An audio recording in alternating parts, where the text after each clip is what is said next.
नमस्कार दोस्तों, मैं अभिषेक शर्मा और मैं आज आप लोगों को हमारे सौर मंडल के सबसे छोटे ग्रह जो कि बुध है और यह सौर मंडल में सूर्य के सबसे निकट है। तो आज मैं आप लोगों को हमारे बुध ग्रह के बारे में बताऊंगा कि बुध ग्रह क्या है, कैसे है, इसकी व्यास, मतलब सारा कुछ मैं आपको बुध ग्रह का परिचय दूंगा। तो जब हम बात करते हैं बुध ग्रह की, तो जब हम दोस्तों बुध ग्रह की बात करेंगे तो बुध ग्रह की एक आपको बात बताऊं कि ये सौर मंडल का सबसे छोटा, जो हमारे जितने भी 8 ग्रह हैं, बुध, शुक्र, पृथ्वी, मंगल, बृहस्पति, शनि, अरुण, वरुण, तो इन सभी में से सबसे छोटा है हमारा बुध ग्रह। उसके बाद जब मैं बात करता हूं कि बुध ग्रह जो है यह सूर्य से सबसे नजदीक भी है, और यहाँ तक कि ये इसकी जो मैं अगर आपको बात बताऊं कि इसके व्यास वगैरह की बात करूं, तो आप लोग देख सकते हो कि यहाँ पर मैंने बता रखा है कि जब हम बुध ग्रह की बात करते हैं तो इसका जो व्यास है वो 4878 किलोमीटर है। और इसके बाद जब हम बात करते हैं बुध ग्रह के घूर्णन समय की कि कितना समय लगता है बुध ग्रह को अपना, मतलब कि अपने अक्ष पर घूमने में, तो वो है 58 दिन 16 घंटे।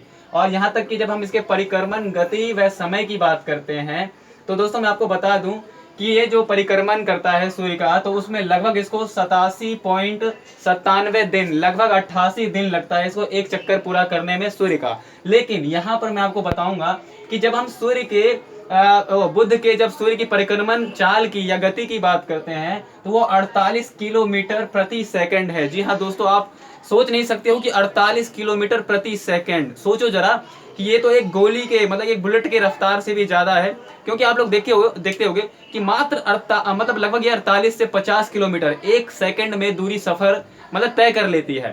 तो इसकी सोचो आप क्या स्पीड होगी। इसके बाद जब हम बात करते हैं सूर्य से दूरी की बात करते हैं तो इसकी जो सूर्य से दूरी है वो 57.9 मिलियन किलोमीटर है।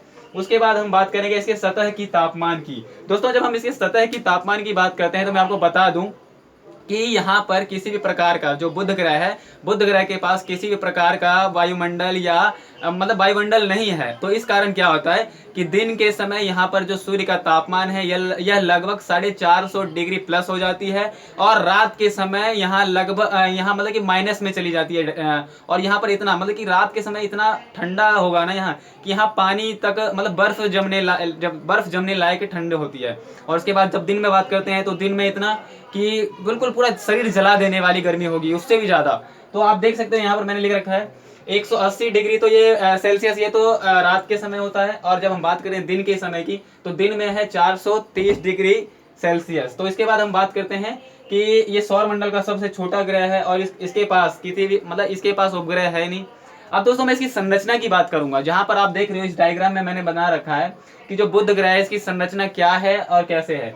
तो आप लोग देखोगे कि जो बुध ग्रह है ना, इसको बनने में बहुत ही, जब हमारा सौरमंडल बना था तब ही इसका निर्माण हुआ था, लगभग 4.5 अरब वर्ष पहले। और आप इसका हम अनुमान कैसे लगाते हैं, आप लोग देख सकते हो कि बुध ग्रह पर ना लाखों करोड़, मतलब लगभग हजारों लाखों क्रेटर्स हैं। और क्रेटर्स का क्या मतलब होता है कि जब वहां पर उल्का पिंड वगैरह टकराते हैं तो वहां गड्ढे हो जाते हैं छोटे बड़े, जैसे कि आप देख सकते हो जो ये मैंने क्रेटर्स बना रखे हैं। तो इस क्रेटर्स का मतलब ये है कि इसकी जो संरचना है वह लगभग कई अरबों वर्ष में हुई है। अब इसके बाद हम इसकी संरचना की बात करते हैं, आंतरिक भाग की बात करते हैं। तो सबसे ऊपरी परत को तो हम परपटी कहते हैं, जैसे कि आप यहाँ देख रहे हो। उसके बाद जो जस्ट उसके नीचे है वो है मेटल। मेटल जो है वो एक तरल लावा का पदार्थ या ज्वालामुखीय पदार्थ होता है, जिसे हम मेटल कहते हैं। उसके नीचे जब हम बात करते हैं तो केंद्र, आप जैसे कि देख रहे हो जो ये केंद्र है, ये केंद्र बहुत ही बड़ा है। यानी कि हाँ, हम लोग जब मैं आपको पृथ्वी के बारे में या अन्य ग्रहों के केंद्र के बारे में बताऊंगा तो वो लगभग छोटे होते हैं, लेकिन इसका जो आप केंद्र देख सकते हो वो बहुत बड़ा है। और उसके बाद मेटल और फिर पर्पटी है इसकी ऊपरी सतह। तो दोस्तों यही थी बुध ग्रह के बारे में। और यहाँ तक कि मैं आपको बता दूं कि जो बुध ग्रह है दोस्तों, ये बात याद रखना आप कि ये सौर मंडल का सबसे छोटा ग्रह है और सबसे नजदीक ग्रह है सूर्य से। और यहाँ पर हमारे जो सौर मंडल के जितने भी ग्रह हैं उन सब में से इसके दैनिक जो ताप है वो बहुत ही ज्यादा मतलब अंतर होता है इसमें। मतलब कि हमारे सौरमंडल के 8 ग्रह हैं लगभग, और आठों ग्रह में क्या है कि कहीं पर तापमान दिन के समय और रात के समय मैक्सिमम एक समान होती है। लेकिन यहाँ पर क्या है कि एक तो देखो आप रात के समय -180 डिग्री सेल्सियस और दिन के समय 450 डिग्री प्लस मतलब बहुत गर्मी और रात को बहुत ठंडा। तो इसीलिए इसे सौर मंडल का मतलब कि ऐसा ग्रह कहा जाता है जहां पर तापमान की कोई भी एक लिमिट नहीं है, बल्कि गर्मी भी ज़्यादा और सर्दी भी ज़्यादा। तो इस प्रकार मैंने आप लोगों को बुध ग्रह के बारे में बता दिया है। तो दोस्तों आप ऐसे ही मेरे लेक्चर को देखते रहिएगा। इसके बाद जो मैं लेक्चर की बात करता हूँ तो इसमें मैं बताऊंगा आप लोगों को शुक्र के बारे में सारा कुछ। तो यही थी बुध ग्रह के बारे में, आप स्क्रीनशॉट ले सकते हैं इसकी। तो देखते रहिए, धन्यवाद।